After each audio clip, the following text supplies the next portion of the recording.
이어지는 말씀이기 때문에 그 7장 마지막 부분을 우리가 다시 한번 읽게 되었는데, 바로 그러한 제사장, 멜기세덱의 반차를 따르고 레위 지파 아론의 자손이 아닌 전혀 다른 지파에서 하나님의 뜻을 따라 세움받은 이 제사장, 그 예수님이 우리에게 계신다.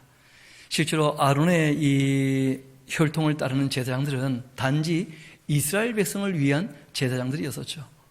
레위 지파도 누구 때문에 세워진 것입니까? 이스라엘 백성 때문에. 실제로는 이 레위 사람들에게 이스라엘 백성들이 교육을 받아서 그 나라가 제사장 역할을 하는 나라가 되기를 원하셨던 것이었습니다. 그런데 그게 안 되고 말았죠. 그래서 이 구약을 갖고 있는 이 이스라엘 백성들에게는 새로운 언약이 주어져 있습니다. 그런데 기독교인 우리에게는 그 구약도 신약도 그 전혀 다르게 우리는 이것을 수용하게 되어집니다. 우리 한번 합시다. 모든 하느님 말씀은 은혜의 언약입니다. 또 하나 오해하시는 것 중에 하나가 뭐냐면, 구약은 율법이고 신약은 은혜다, 이렇게 생각하시는 경우들이 있는데, 실제로는 구약에 있는 그 율법이 곧 다 뭐라는 거예요? 은혜로 주신 말씀이에요. 하나님과 어떻게 사귀고 사람들과 어떻게 사귀어 살지, 사랑하는 구체적인 방법으로 가장 최소한 기준을 말씀하셨던 그 은혜의 언약이었거든요. 그런데 이 구약을 은혜로 경험하지 못했기 때문에 이스라엘 백성들은 실패를 했다는 거예요. 그러다 보니까 하나님의 의가 아니라 결국은 그 율법을 지키는 것을 가지고 뭐로 삼았다는 거예요? 자기 의로 삼았다는 거예요. 그러니까 자기는 하는데 안 하는 사람이 있으면 거기에 대해서 뭐라고 합니까? 문제를 삼는 것이고, 또 위치가 올라가면 자기는 안 하면서 남들 또 하라고 지적을 하면서 문제를 일으켰다는 거예요. 예수님께서 그렇게 외식하는 사람들을 제일 싫어했다는 것이죠. 그래서 자기 눈에 있는 들보를 빼지도 못하면서 남의 이 문제를 해결하려고 하는 그 잘못된 종교인들, 예수님께서 그걸 다 고쳐주시려고 말씀을 하셨던 것이죠. 우리 오늘 그 8장 1절부터 다시 한번 살펴보고자 하는데요. 지금 우리가 하는 말의 요점은 바로 이러한 대제사장이 우리에게 있다는 것이다. 그는 하늘에서 지극히 크신 이의 보좌 우편에 지금은 앉아 계신다. 승천하셨으니까요. 성소와 참 장막에서 섬기는 분이십니다. 여러분, 천국에 대한 표현을 계시록에서 뭐라고 하느냐면, 거기 진짜 장막이 있다, 이런 얘기를 하셔요. 그 장막이 곧 하나님이시기도 하시고 하나님 그 장막에 계신다, 이렇게 표현하기도 해요. 여러분, 알고 보면 그 모세가 이 땅에 만들었던 장막은 하늘에 있는 것의 그 식양을 모형으로 이 땅에 만들어 놓은 것이었다는 거예요. 그 처음부터 원래 이 땅에 만든 성막은 뭐였다는 거예요? 그 모형이었다, 모형. 실상은 하나님이십니다. 따로 있는 것이죠. 그래서 성소와 참 장막에서 예수님은 섬기고 계십니다. 이 장막은 주께서 세우신 것이고 사람이 세운 것이 아니죠. 하늘에 있는 그 장막. 대제사장마다 이 예물과 또 제사드림을 위하여 세운 자인데, 그러므로 그도 무엇인가 드릴 것이 있어야 할지니라. 그러니까 하나님께 나올 때 그 제물 없이는 나오지 못했다는 것이죠. 왜냐하면 사람이 그 하나님 그냥 만나기는 너무 민망한 거예요. 죄를 지었었기 때문에. 그래서 뭘 가지고 나옵니까? 그 죄를 가리려고 짐승의 피를 흘리라 하고 하나님께서 어떤 방법을 내신 거예요. 그러니까 실제로는 그 방법 자체에 무슨 효력이 있는 것이 아니고, 하나님 말씀에 순종한다면 뭐 할 수 있다는 겁니까? 만나줄 수가 있다는 것이었었죠. 그렇게 하나님께 나왔다는 것입니다. 예수께서 만일 땅에 계셨더라면 제사장이 되지 아니하셨을 것이니, 이는 율법을 따라 예물을 드리는 제사장이 이미 있기 때문이죠. 그들이 섬기는 것은 하늘에 있는 것의 이 모형과 그림자일 뿐이다. 이 땅에 있는 성막이라면 짐승의 피를 가지고도 하나님께 나아갈 수가 있었겠지만, 진짜 하나님을 만나려면 짐승의 피로 안 된다는 거예요. 그래서 예수님이 직접 오신 것이죠. 사람 되셔서. 이는 율법을 따라 예물을 드리는 제사장이 있기 때문이다. 그들이 섬기는 것은 하늘에 있는 것의 모형과 그림자일 뿐이고, 모세가 장막을 지으려 할 때에 지시하심을 얻음과 같았는데 이르시되 삼가 모든 것을 산에서 너에게 보이던 본 따라서 지으라 그렇게 하셨다는 거예요. 실제가 있다는 것이죠. 얼마든지. 그러나 이제 그는 더 아름다운 직분을 얻으셨으니 그는 더 좋은 약속으로 세우신 더 좋은 언약의 중보자이시다. 여러분 실제로는 이것이 핵심이에요. 구약의 이 이스라엘 백성들이 전통으로 갖고 있는 이 모든 것보다 예수님은 어떤 분이시라는 거예요? 더 좋은 것을 우리에게 주신 분이시다. 더 아름다운 이름을, 더 좋은 것을, 더 좋은 소망을, 더 좋은 이 언약을, 그리고 더 아름다운 직분을, 더 좋은 약속을, 그리고 더 좋은 이 언약의 중보를, 또 더 크고 아름다운 이 성막을, 모든 것이 예수님이 오셔서 어떻게 하셨다는 거예요? 더 좋은. 예수님이 구약의 모든 전통보다 어떻다는 겁니까? 더 좋은 것을 우리에게 주신 분이시다. 그 얘기를 하고 싶어 하는 거예요. 그래서 어떤 분은 이 히브리서야말로 그 최초의 비교 종교학이다. 그런 얘기를 해요. 유대교와 기독교를 비교하면서 유대교는 과정 가운데 있었던 모형과 그림자 같은 것이었고 예수님이 오셔서 하나님과 사람 사이에 참된 종교를 어떻게 하셨다는 거예요? 완성하셨다는 거예요. 이어봅시다. 7절입니다. 저 첫 언약이 무흠했다면, 이 번역이 조금 그래요. 그러면 첫 번째 언약이 흠이 많았습니까? 그렇게 이제 해석되면 안 되는 것이죠. 그 첫 번째 언약이 완전했다면, 부족했다는 거예요. 온전하지 않았다는 것이죠. 둘째 것을 요구한 일이 없었을 것이다. 첫째 언약은 흠이 많았던 것이 아니고 모형으로 하든 그림자로 하든 온전한 것이 아니었다는 거예요. 초등학문. 그러니까 선하지만 수준이 어떻다는 거예요? 낮다는 의미로 우리가 이해를 해야 됩니다. 그들의 잘못을 지적하여 이런 말씀을 하셨습니다. 그 예레미야 31장 31절에 나오는 말씀인데 이걸 또 교회가 오해를 한 거예요. 구약은 이스라엘 백성과 맺은 것이고 신약은 교회와 맺은 것으로 이렇게 이제 생각을 하는 거예요. 근데 거기 보면 이렇게 되어 있습니다. 주께서 이르시되 볼지어다 날이 이르게 될 텐데 내가 이스라엘 집과 유다 집과 더불어서 뭘 세울 거라고요? 그러면 새 언약은 누구와 세우는 언약이에요? 교회가 아니고 이스라엘 집과 유다 집에 세우는 언약이에요. 왜냐하면 잘 아시는 것처럼 출애굽 언약은 끝났습니까? 끝나지 않았습니까? 바벨론 잡혀가면서 끝나버렸어요. 그럼 출바벨론 언약도 어떻게 되었습니까? 그 말라기로 말미암아 그거 안 되고 말았죠. 그래서 하나님께서 메시아를 보내신 이유는 원래는 이스라엘 백성들의 회복에 되었다는 거예요. 그래서 그 이스라엘 백성들에게 뭘 맺으신 거예요? 새로운 언약을 맺으신 거예요. 그런데 초림 때 그것이 안 되고 말았죠. 그래서 이제 이 은혜가 이방인들에게 흘러나오게 된 것이었고, 그리고 다시 예수님 재림하시고 난 다음에 천년왕국에서 이 언약을 어떻게 하실 겁니까? 성취하실 거예요. 예수님 재림 때 하나님에 대해서 온전히 알아보게 됩니다. 누가요?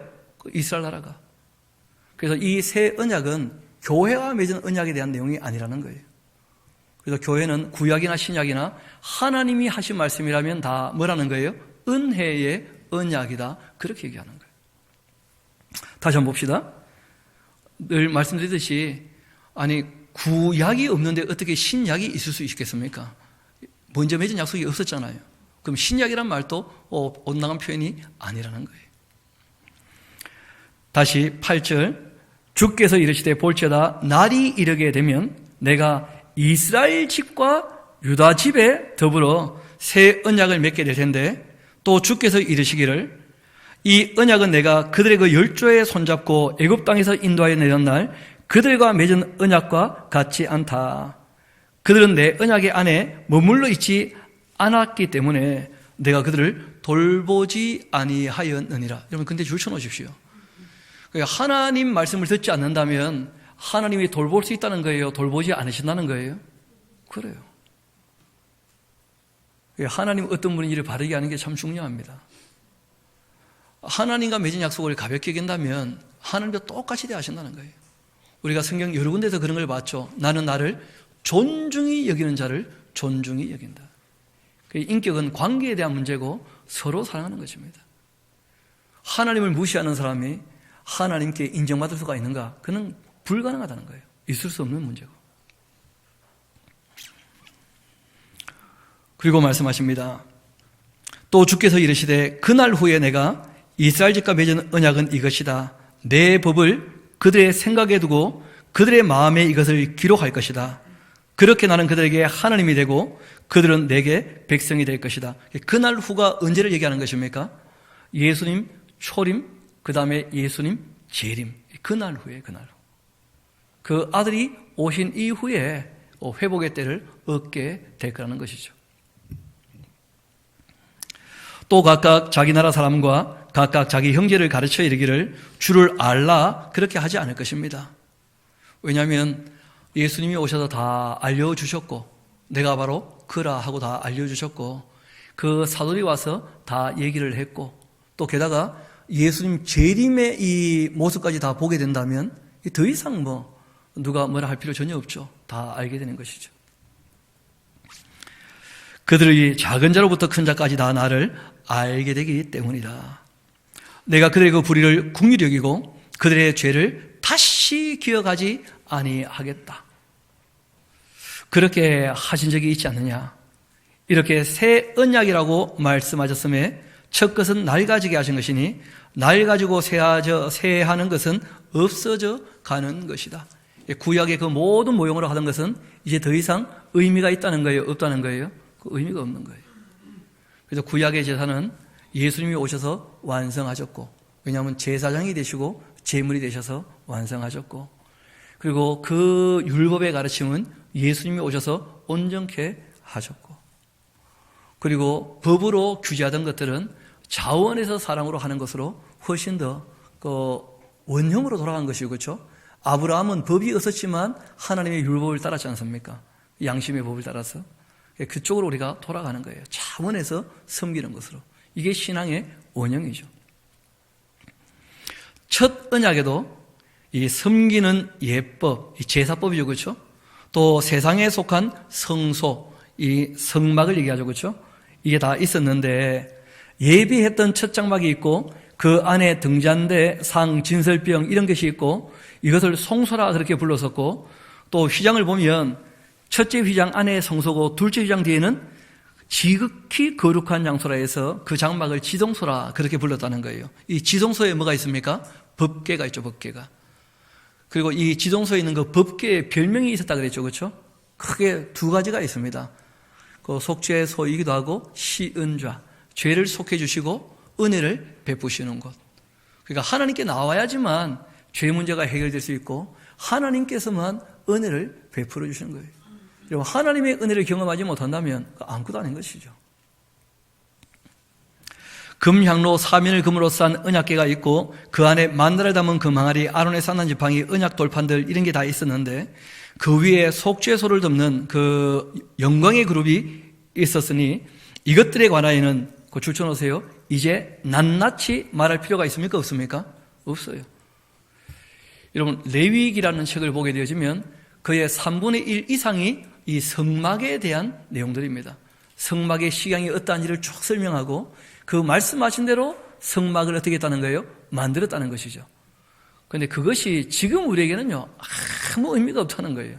그때는 잠시 필요했으니까 그 모든 것을 그렇게 만들었던 것이었고 이제는 거기에 대해서 낱낱이 말할 필요가 있습니까? 없습니까?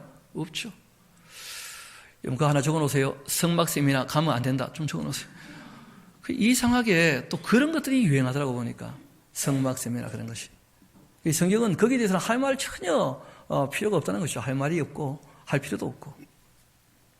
왜냐하면 예수님이 오셔서 모형으로 하는 것을 성취하셨기 때문에.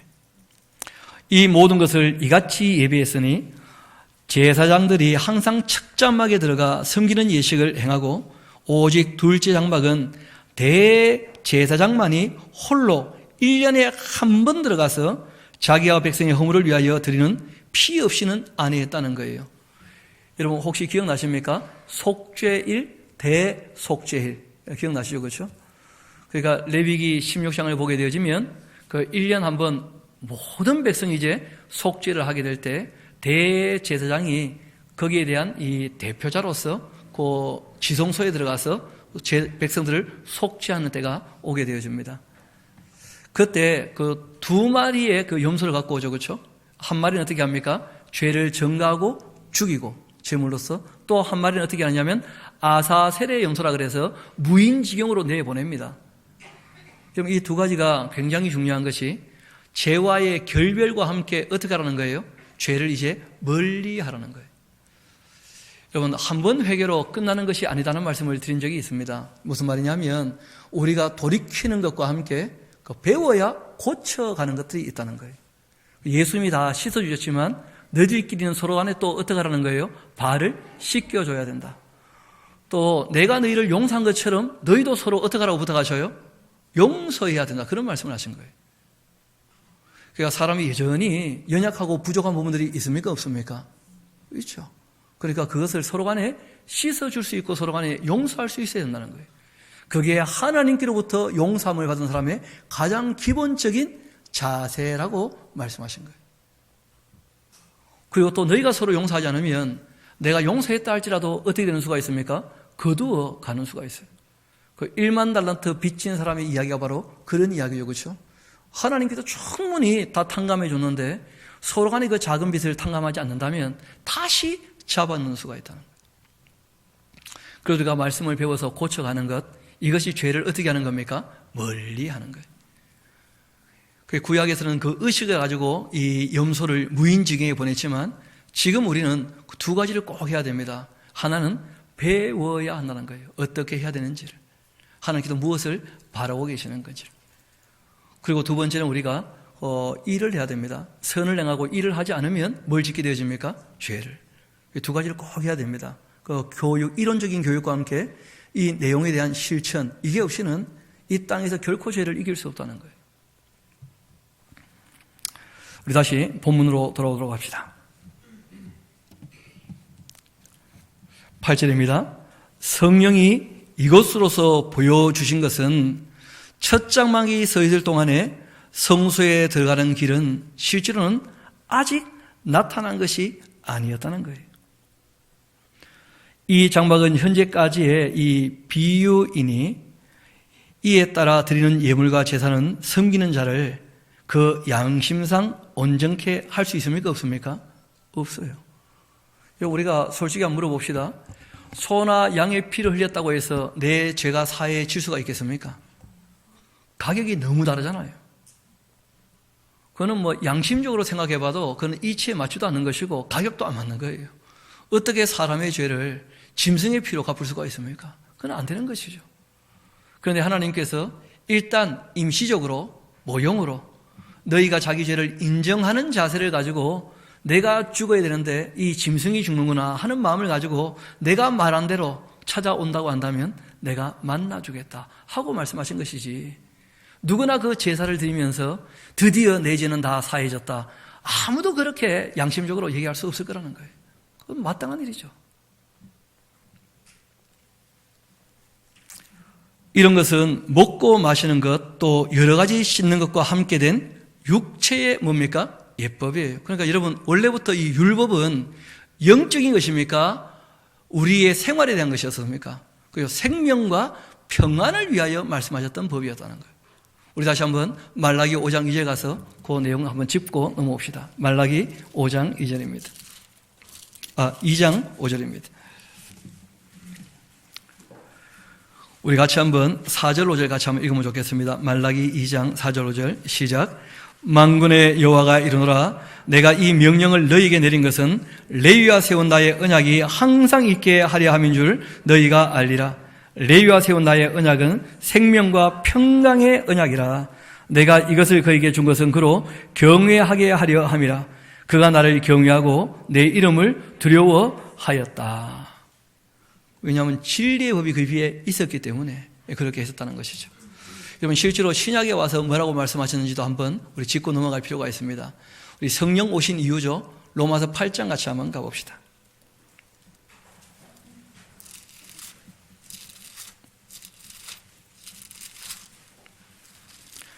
우리가 하나님 앞에 가기 전까지는 어차피 이 땅에서 어떻게 해야 됩니까? 살아야 하기 때문에 성령께서 오셔서 도우시는 것은 이 땅에서의 삶을 위한 것이죠. 그렇죠?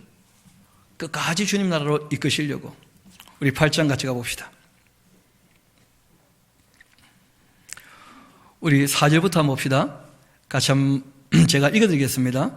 육신을 따르지 않고 그 영을 따라 행하는 우리에게 율법의 요구가 이루어지게 하려 하심이라.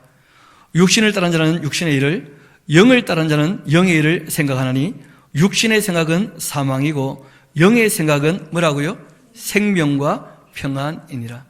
그러니까 영적인 것이 뭐냐 하면 말씀을 따라 사는 것이 뭐라는 거예요? 그게 영적인 삶이라는 거예요. 이 진리를 따르는 것이 영적인 것이고 사랑으로 행하는 것이 영적인 것이라는 거예요. 이걸 도우시려고 누가 오셨다는 거예요? 성령께서.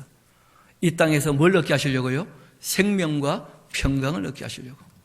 왜냐하면 그 율법의 요구가 마음을 다하고 성품을 다하고 힘을 다하여 주 너희 하나님을 사랑하라. 내 이웃을 내 몸같이 사랑하라. 이것이 바로 온 율법과 선지자의 강령이라는 것입니다. 원래 구약이 추구하는 것이 그러한 것이었다는 거예요. 그런데 문제는 수준이 조금 어떻다는 거예요? 낮았다는 것 뿐이죠. 다시 우리 히브리서 9장으로 돌아오도록 합시다.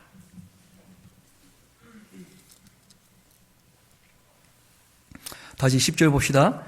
이런 것은 먹고 마시는 것, 여러 가지 씻는 것과 함께 육체의 예법일 뿐이에요. 그렇죠? 이 땅에서 건강을 얻고 또 평화를 누리고 생명을 얻고 평강을 누리는 그런 법이었고, 개혁할 때까지 어떻게 된 것입니까?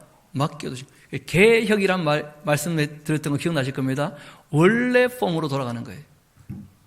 그러니까 율법은 애굽에서 400년 지나면서 오히려 아브라함이나 이삭이나 요셉에 비해서 신앙이 어떻게 되었다는 거예요? 너무 어려지게 되었다는 거예요.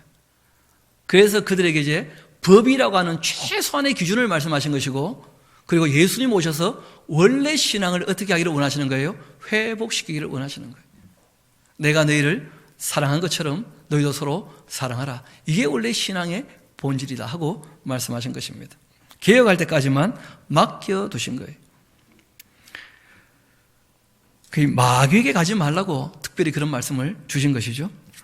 그리스도께서는 장래 초일에 대제장으로 오셔서 손으로 짓지 아니한 것, 곧 이 창조에 속하지 아니한 더 크고 온전한 장막으로 말미암아서 염소와 송아지 필요하지 않고 오직 자기의 그 피로서 영원한 속죄를 이루셔서 단번에 그 성소에 어떻게 하셨다고요? 들어가실 겁니까? 들어가셨습니까? 적어 놓으십시오. 제사가 완성되었다. 더 이상은 속죄를 위한 제물은 필요 없다는 거예요. 완성하셨다는 거예요, 예수님께서. 그의 아버지의 그 사랑으로 그 아들이 베푸신 은혜로 이것이 이루어졌다는 것을 성령님의 조명으로 믿게 되었다면 그러면 정말 감사해야 되는 거예요. 염소와 황소의 그 피와 및 그 암송아지의 죄를 부정한 자에게 뿌려 그 육체를 정결하게 하여 거룩하게 한다고 한다면 하물며 영원하신 성령으로 말미암아 흠없는 자기를 하나님께 드린 그 그리스도의 피가 어찌 너희 양심을 그 죽은 행실에서 깨끗하게 하고 살아계신 하나님을 섬기게 하지 못하겠느냐. 여러분 그 형식을 조금 봐야 될 필요가 있습니다. 그 당시 이제 이 짐승의 피를 우슬초에 이렇게 묻혀가지고 뿌리지 않습니까?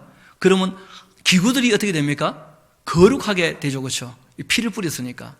이게 구약의 피뿌림이었거든요. 그럼 반면에 이제는 누가 하나님의 성전이라고 표현합니까?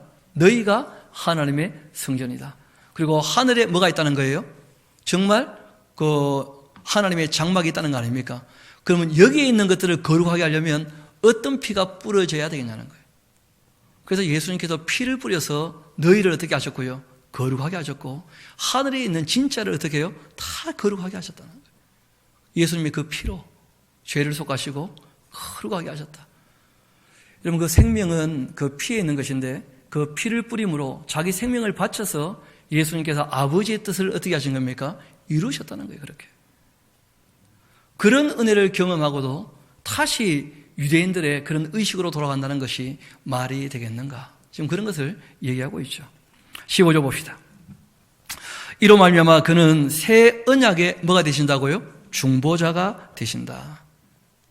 이는 첫 언약 때 범한 죄에서 속량하려고 죽으시고 부르심을 입은 자로 하여금 영원한 기업의 약속을 얻게 하려고 하신 것이다. 그러니까 옛 언약은 누가 중보에 있었습니까? 모세 기억나시죠? 그 모세가 올라가서 40일 동안 금식하고 그 다음에 이 말씀을 받아 내려왔었거든요.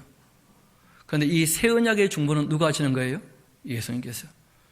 그래서 구약의 그 모세로 말미암아 주신 하나님 말씀은 온전한 것이었습니까? 부족한 것이었습니까? 그래요. 예수님이 오셔서 온전케 하셨다는 거예요. 그 어느 게 더 좋은 것이겠는가? 이어봅시다. 또 한 말씀 더 하셨는데, 유언은 유언한 자가 어떻게 해요? 죽어야 돼. 예수님 말씀이 정말 무게감 있게 와닿으려면 돌아가셔야 된다는 거예요. 유언이에요, 유언.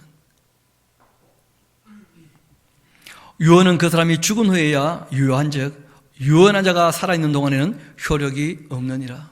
그래서 말씀하시고 죽으시고 난 다음에 다시 어떻게 하신 겁니까? 부활하신 거예요. 이러므로 첫 언약도 피 없이 세운 것이 아니다.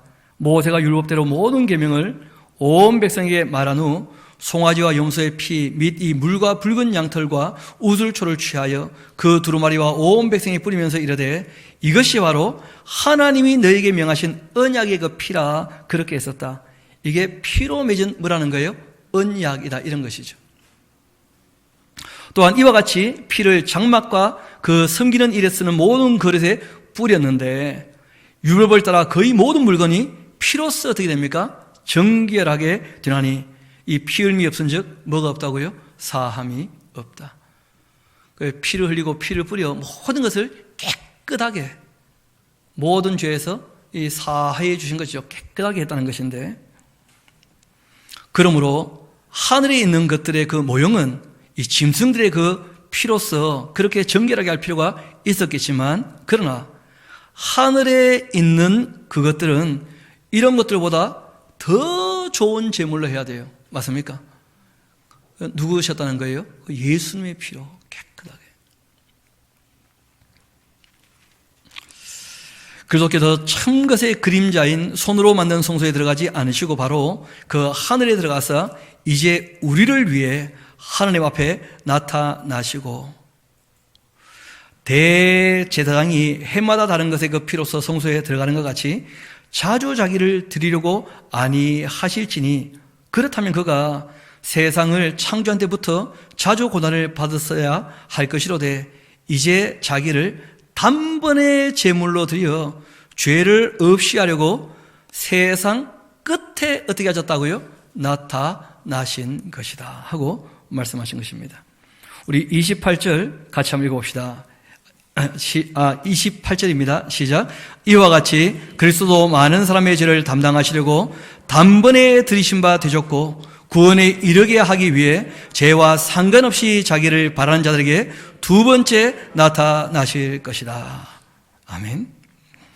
그럼 거기 27절을 우리가 좀 건너뛰었는데, 왜냐하면 26절과 28절을 바로 이어봐도 전혀 내용의 흐름상 문제가 없어요. 근데 우리는 27절을 외우고 있죠. 한 번 죽는 것은 정한 것이고 그 후에는 심판이 있다. 이 말씀이 없었다면 또 장례식 할 때 참 어려웠을 거예요. 그렇죠? 한 번 죽는 건 정해놓은 겁니다 하면서 얘기를 해야 되는데, 그러니까 이런 것은 사용하기는 참 좋은 이 구절인데, 그런데 히브리서 내용의 중요한 구절은 아니라는 거예요. 히브리서가 얘기하고자 하는 그 맥락과 쭉 이어질 때 꼭 필요한 그런 말씀은 아니라는 거예요. 지금 이제 재물을 얘기하다 보니까 재물은 다 무엇과 관계되어 있습니까? 죽음과. 죽음과 다 관계되어 있기 때문에 거기에 대한 교훈을 한 가지 말씀하신 거예요. 한 번 죽는 것은 다 정해져 있는 것 아니겠는가? 죽음 이후에 뭐가 있다고요? 심판이 있다고. 그걸 꼭 기억하고 살아가야 하겠다 하고, 지금 제사와 이 죽음에 대한 문제를 쭉 다루다가 죽음에 대한 교훈을 한마디 언급한 것이지, 이게 이 내용의 흐름에 그렇게 중요한 부분은 아니라는 거예요. 실제로는 중요한 것은 뭐냐면 예수님께서 단번에 자신을 들이신 바 되고 두 번째 다시 나타나실 텐데 이것이 언제 이야기라는 거예요? 세상 끝에 대한 이야기라는 거예요. 여러분, 앞을 잠깐 봅시다. 우리 세상 이야기를 조금 해야 되겠죠. 그러니까 제일 먼저 세상이 있었습니다. 태초에 하나님이 천지를 창조하시니라. 그 이제 6일째 하나님께서 사람을 만드시고 그리고 에덴 동산을 아담과 하와에게 주셨죠. 그것이 바로 사람에게 허락되었던 처음 세상이었습니다. 그러니까 아담과 하와가 창조되고부터 시작해서 선악과를 먹을 때까지가 한 세상이었다는 거예요. 그 세상은 어떻게 되었습니까? 에덴에서 쫓겨나면서 끝이 났어요. 그 세상은. 그리고 이제 에덴에서 쫓겨날 때 이 땅이 뭘 받게 됩니까? 저주를. 그 저주 받은 상태에서도 꽤 살만했던 모양이죠. 그렇죠? 사람이 영생까지는 아니겠지만 1000년 가까이 살았다는 거예요. 그 시대는 또 언제까지냐면 노아 홍수 이전까지의 또 한 큰 시대가 있었다는 거예요. 그런데 노아 시대로 말미암아 또 세상이 한번 어떻게 되었습니까? 끝이 났었어요. 그래서 이 땅이 어떻게 되었다고 얘기합니까? 멸망받았다고 얘기하는 거예요. 지금 우리가 사는 이 토대는 저주받고 그래서 큰 변혁이 한번 일어났지 않습니까? 그리고 또 홍수 이후에 멸망받은 땅에서 지금 우리가 살고 있어요. 이것이 이제 새롭게 하기까지 또 몇 번의 그 특별한 세상이 있었습니다. 홍수 이후에도 사람들은 언어가 같았습니까? 다 달랐습니까? 다 한 언어를 쓰는 시대가 있었다는 거예요. 그런데 바벨탑 사건으로 말미암아서 언어가 어떻게 됩니까? 분화되면서 한 세상이 또 어떻게 됐어요? 끝이 났다는 거예요. 완전히 새로운 세상에서 이제 하나님께서 새로운 역사를 또 일으키셨죠. 그게 무엇이었냐면 아브라함을 부르신 거예요. 그렇게 해서 또 한 세상이 열렸던 것인데, 근데 그 세상도 언제 끝나게 되십니까? 율법이 오기 전까지. 그 율법이 오면서 또 어떻게 됐습니까? 새로운 세상이 또 한 번 열리게 된 거예요. 그러면서 이스라엘 백성들에게 아브라함에게 약속했던 것처럼 하나님께서 말씀하신 것이 제사장 나라 역할을 감당해 주면 좋겠다. 어떻게? 내가 했던 말을 잘 듣고 지켜서. 여러분, 이 율법이 오기 전까지는 이렇게 정리되어 있는 하나님 말씀이라는 게 있었습니까? 없었습니까? 없었어요. 하나님께서 율법을 특별히 정리해서 주셨던 새로운 시대가 있었다는 거예요. 그런데 그 시대도 어떻게 되었습니까? 끝나게 되었다는 거예요. 어떻게 해서? 예수님 오심으로 말미암아 그 문자로 기록된 율법의 시대는 어떻게 되었다고요? 끝나게 되었다. 그리고 이제 새로운 시대가 열리게 된 것이 누구의 시대라는 거예요? 예수님의 시대. 여러분, 이것이 이제 세상 끝에 대한 이야기예요. 예수님 초림과 그리고 예수님 재림, 이것이 또 한 시대가 되게 되는 것입니까? 끝나게 되는 거예요. 이 세상 끝 하게 되어지니까 이게 완전히 끝나는구나 이렇게 볼 수 있는데, 실상 의미는 뭐냐면 한 세대가 이렇게 끝나게 되는 것이다 하고 말씀하신 거예요. 여러분, 실제로 예수님 재림 이후에 또 한 시대가 열리게 되어지죠. 그게 무엇입니까? 천년왕국이에요. 그럼 그 다음에 이제 천국이 되어지는 거죠. 여러분, 그래서 우리가 시대 구분을 할 때 세상과 우리는 좀 다르게 합니다. 그렇죠? 그래서 에덴, 그리고 노아 홍수, 그리고 바벨탑 사건, 그리고 이제 아브라함의 시대, 그 믿음의 시대, 자원에서 섬기던 시대, 그 다음에 율법이 온 시대, 그리고 예수님이 오셔서 개혁하시고, 그리고 예수님 다시 오셔서 새롭게 열리는 시대, 이렇게 시대를 우리가 쭉 나누게 되어집니다. 다시 한번 우리 그 내용을 봅시다. 26절부터 제가 한번 읽어드리겠습니다. 그렇게 하면 그가 세상을 창조한 때부터 자주 고난을 받았어야 할 것이로되 이제 자기를 단번에 제물로 드려 죄를 없이 하려고 언제 나타나셨다고요? 세상 끝에. 한 번 죽는 것은 사람에게 정해진 것이고 그 후엔 심판이 있는데, 이와 같이 그리스도도 많은 사람의 죄를 담당하시려고 단번에 들이신 바가 되셨고, 구원에 이르게 하기 위해 죄와 상관없이 자기를 바라는 자들에게 두 번째 나타나시게 될 거예요. 재림하셔야 어떻게 됩니까? 성취가 되어져요. 왜냐하면 여러분, 지금 예수님 그 재림하시기 전에는 주 안에서 죽은 자들은 부활했습니까? 아니면 그 영원히 낙원에 머물러 있습니까? 그러면 구원이 성취된 거예요? 기다리고 있는 거예요? 그래요. 구원이 아직까지 성취된 게 아니라는 거예요. 예수님께서 두 번째 나타나셔야 그것이 이루어진다는 거예요. 하나님의 구원이 그때 성취될 거라는 거예요. 그래서 구원에 이르게 하기 위해 죄와 상관없이 자기를 바라는 자들에게 어떻게 하실 거라고요? 두 번째 나타나실 것이다. 그 재림해야 구원이, 교회의 구원이 완성되어집니다. 율법이라고 하는 것은 장차 올 촌일에 뭐였다는 거예요? 그림자였다는 거예요. 여러분, 한 번은 누가 짤방을 올렸는데, 짤방 아십니까? 뭐 동영상이나 사진이나 이런 거 딱 잘라가지고 올리는 그런 것이 있어요. 그럼 김태희라는 분 아십니까? 김태희가 맞나요? 미인들의 대명사로 쓰이는 여자가 김태희 맞나요?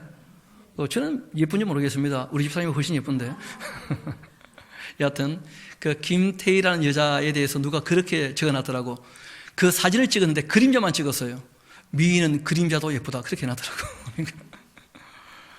그게 무슨 말이냐면, 여러분, 이 구약은 그림자와 같은 것이고 모형인데 실상이 아름답기 때문에 그 그림자도 어떻다는 거예요? 당연히 아름다운 거예요. 당연히. 구약의 그 모든 말씀도 알고 보면 은혜 중에 은혜라는 거예요. 율법은 장차 올 촌일에 그림자일 뿐이었고 참 형상은 아니었었다. 그래서 해마다 늘 드리는 그 같은 제사, 그 속죄제를 가지고는 나오는 자들을 언제나 온전하게 할 수가 없었다는 거예요. 문제는 여기 있는 것이죠. 온전케 할 수 없었다는 거예요. 그렇지 않다면 섬기는 자들이 단번에 정결하게 되어 다시 죄를 깨닫는 일이 없어질 텐데 어찌 제사드리는 일을 그치지 아니하였겠는가. 그러나 이 제사드리는 해마다 죄를 기억하게 하는 것이 있다. 그러니까 구약의 제사는 어떤 제사라고요? 죄를 기억나게 하는 제사예요.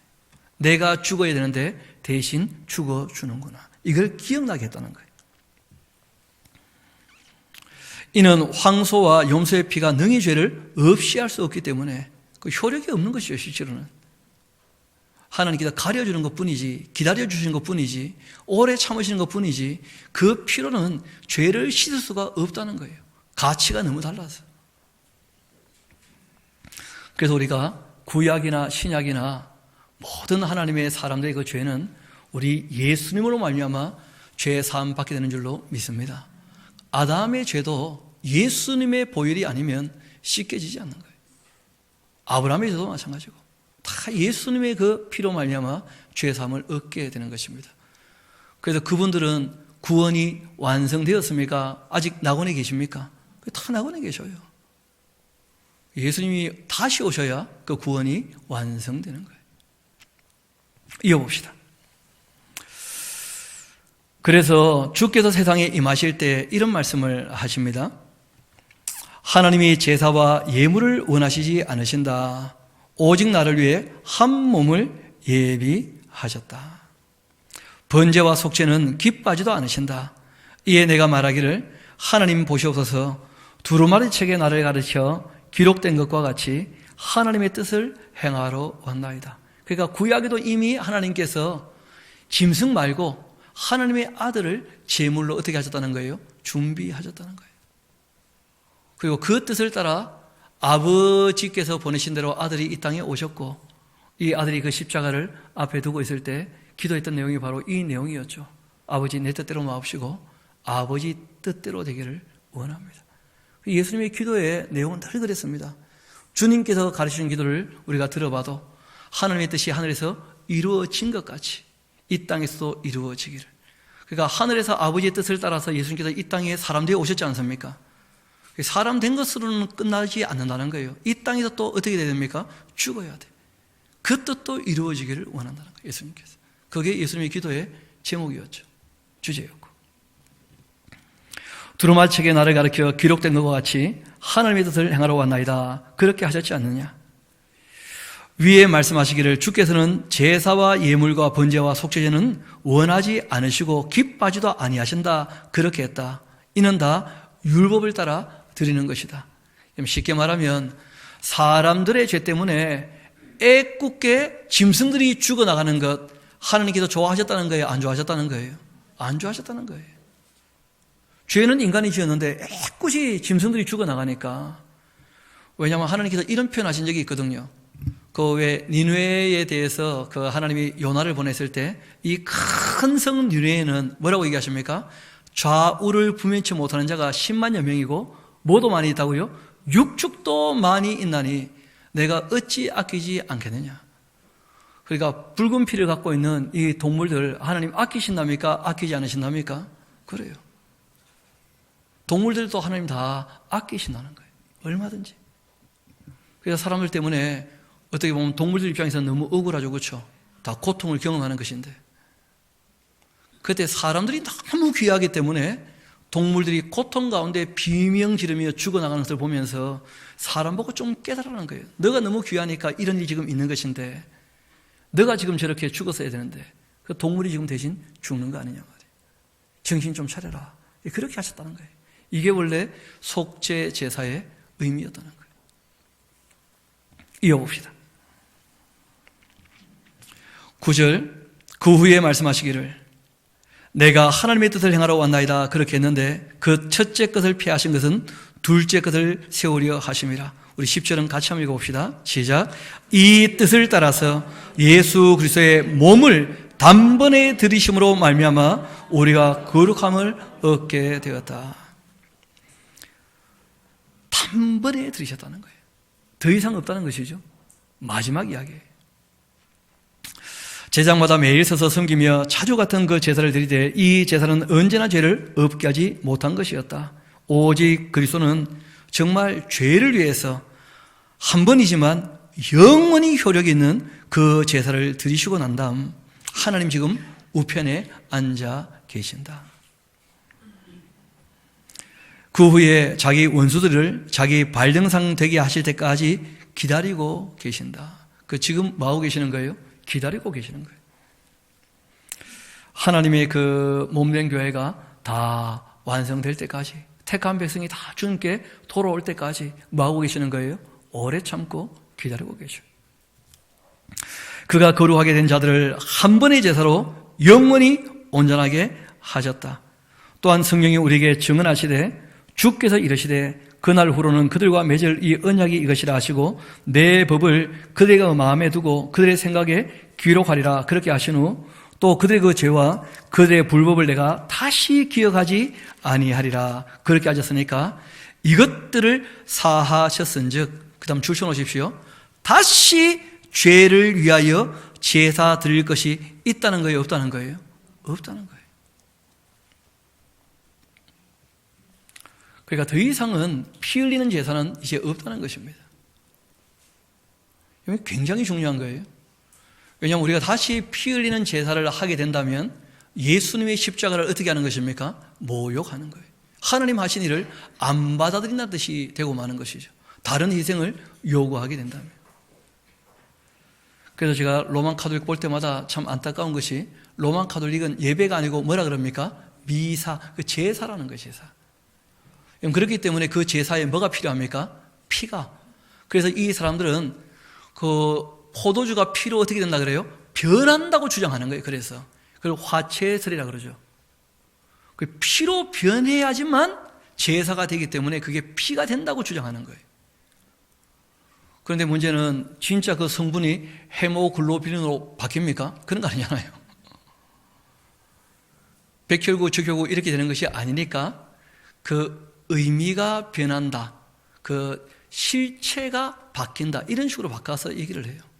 그 어차피 뭐 말도 안 되는 말이니까 애매하게 말하고 마는 것이죠. 그래서 뭐 여러 가지 문제들이 생겼던 거예요. 왜냐하면 예수님의 피인데 이 피를 흘리면 큰일 나잖아요. 그런데 이 집례하다 보면 실수해서 떨어뜨리는 경우가 있잖아요. 그렇죠? 그럼 그 피 어떡합니까? 피인데. 그것도 다 핥아 먹어야지 뭐. 게다가 또 문제는요, 이 피를 먹어야 어떻게 됩니까? 영생한다고 믿는 거예요. 그런데 문제는요, 쥐가 지나가다가 먹었다는 거예요. 이 쥐는 영생할 거예요, 말까요?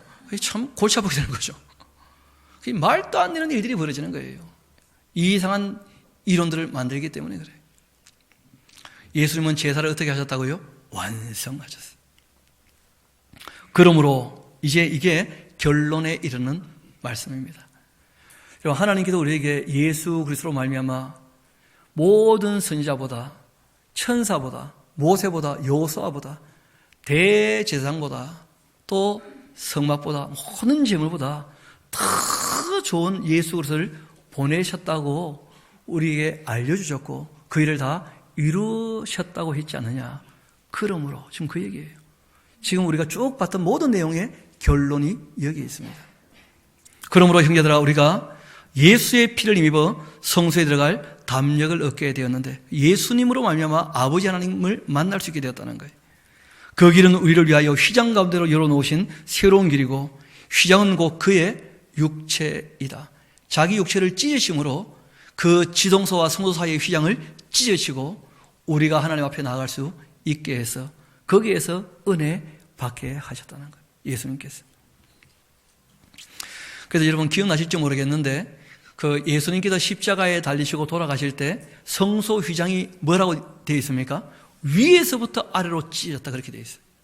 그러니까 사람이 찢은 게 아니라는 거예요. 하나님 쪽에서 그 휘장을 찢으신 거예요. 자기 아들의 몸을 찢으시면서 우리와 만나 주시려고 하나님이 그 휘장을 찢으시고 우리를 다시 만나 주시기로 하신 거예요. 그 아들 때문에.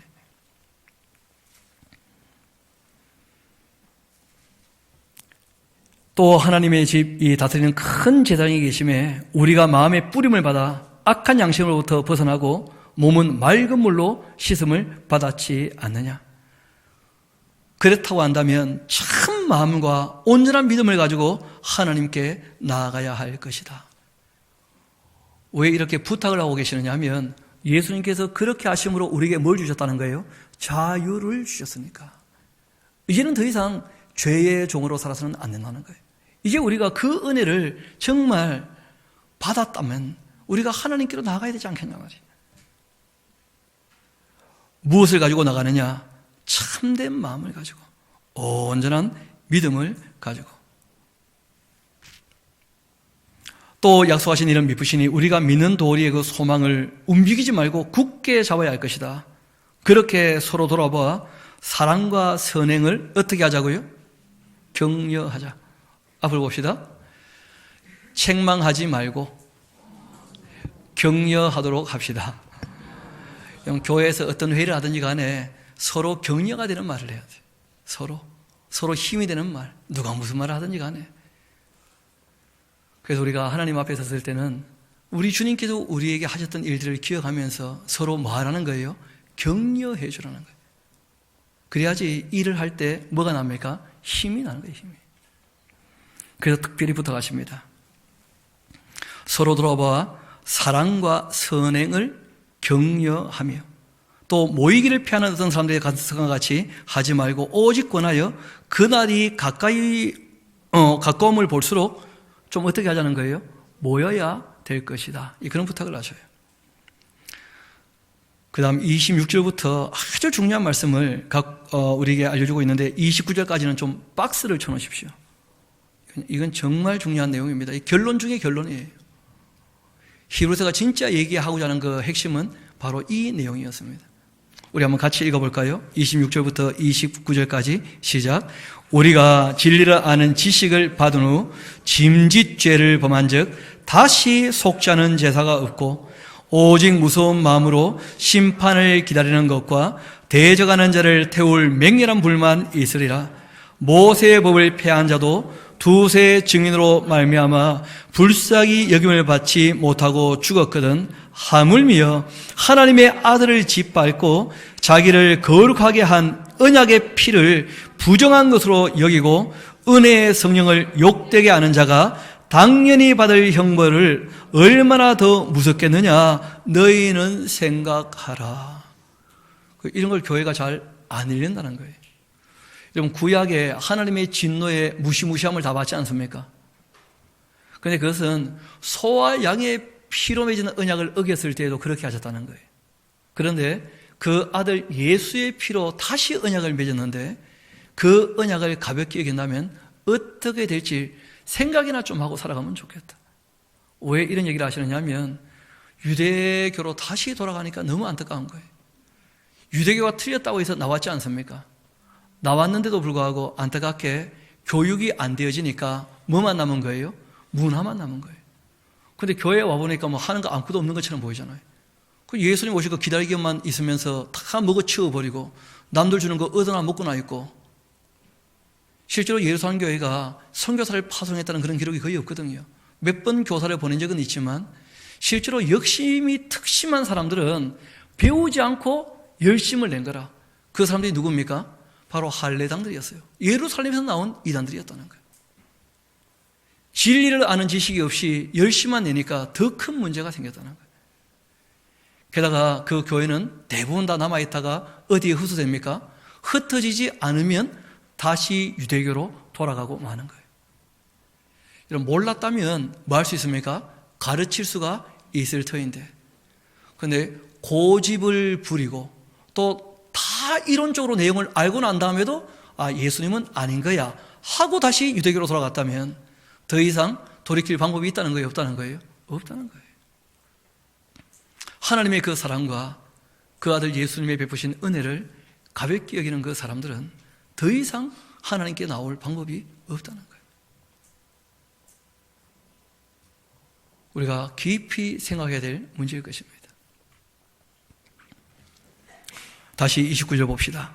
하물며 하나님의 아들을 짓밟고 자기를 거룩하게 하니 언약의 피를 부정한 것으로 여기고. 왜 이런 표현을 하느냐면 나무에 달린 자마다 뭐 받았다고 주장합니까? 저주받았다. 예수님을 완성자로 보지 못하는 모든 이단자들은 다 여기에 걸려 있는 것입니다. 예수님께서 마지막 날 완전케 하셨는데 예수님이 부족하다면서 마호메트가 나오고 문선명이 나오고 이만희가 나오고 안상홍이 나오고 또 로만 카톨릭은 끊임없이 회의를 통해서 새로운 교리들을 만들어내고 있고 하니까 전부 예수님의 그 피를 만우리 여기는 사람들이다. 당연히 받을 형벌이 얼마나 더 무겁겠는가 너희는 깊이 생각해야 된다. 여러분, 그 아이들을 보면 가끔 캠핑 가지 않습니까? 그렇죠? 그 캠핑 가면 하는 것 중에 이런 것들이 있어요. 그 모닥불 같은 거 피워놓고 아니면 또 그 촛불을 또 십자가 모양으로 이렇게 붙여놓고 난 다음에 아이들 보고 죄를 다 쓰라는 거야. 그 죄를 또 거기다 태우는 거야. 아니, 우리가 배화교입니까? 우리 죄를 불에 태우게. 예수님께서 우리 죄를 사하신 것을 그렇게 만월히 여기면 어떡합니까? 그게 있을 수 없는 짓이거든요. 너무 내용을 모르니까 그런 걸 함으로써 자기 양심을 가리는 거야. 이건 아주 잘못되었다는 거예요. 우리가 수련회 가서 할 일이 있고 못할 것이 있는데 그 제사에 관계된 것들은요, 그건 있을 수 없는 일입니다.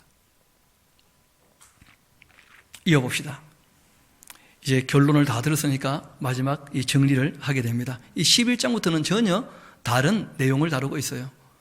그러니까 이런 그리스도의 은혜 안에 있다면 우리가 어떻게 해야 될 것인가 항상 실천 강령이 나오게 되는 것이죠. 그게 11장부터의 내용이니까요.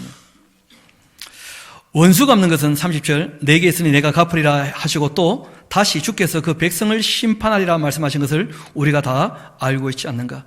원수는 누가 갚으십니까? 우리는 원수를 갚으면 안 됩니다. 원수를 어떻게 해야 됩니까? 사랑해야 돼. 원수를 인격적으로 대하라 그런 뜻입니다. 사랑하라 하신 말씀은. 위하여 기도하시고. 이어봅시다. 또다시 주께서 그 백성을 심판하리라 말씀하신 것을 우리가 아노니 살아계신 하나님의 손에 빠져들어가는 것이 무섭지 않느냐. 경고성 발언이죠. 그렇죠? 전날에 너희가 빛을 받은 후 고난의 큰 싸움을 견뎌낸 것을 생각해야 될 것이다. 그러니까 유대교에서 출교당하면서 다 기독교인이 되었던 사람들 아닙니까? 이 사람들이. 그때 고난이 많았지 않습니까?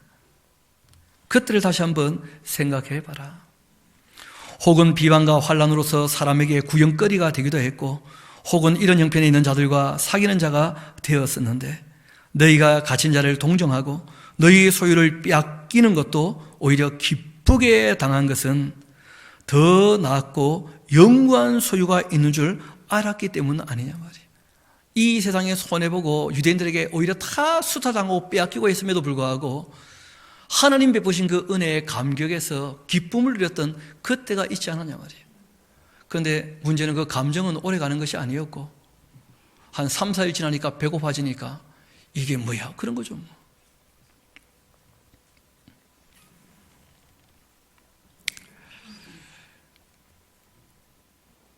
다시 한번 34절 봅시다.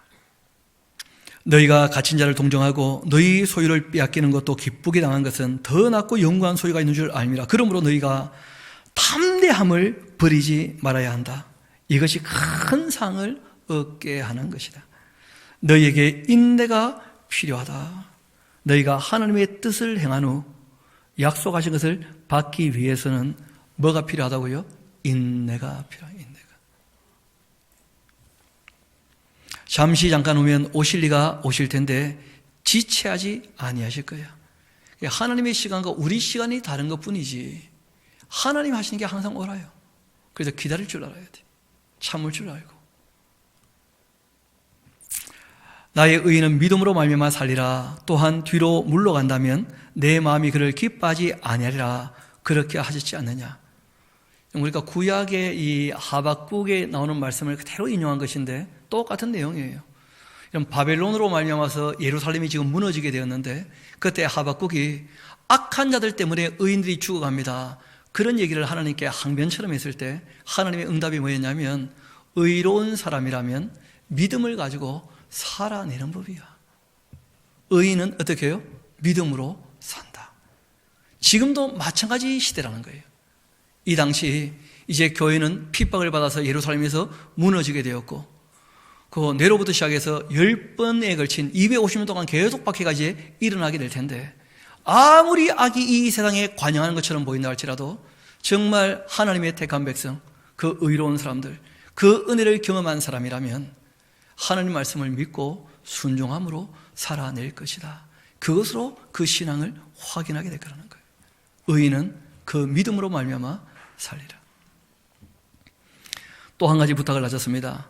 뒤로 물러간다면 내 마음이 그것을 기뻐하지 아니할 것이다. 우리는 뒤로 물러가 멸망할 자가 아니고 오직 영혼을 구원함에 이르는 믿음을 가진 자니라.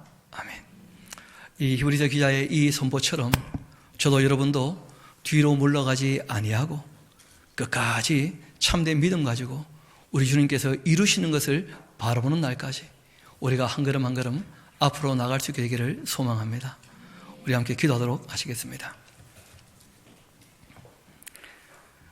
아버지 하나님, 참으로 감사드립니다.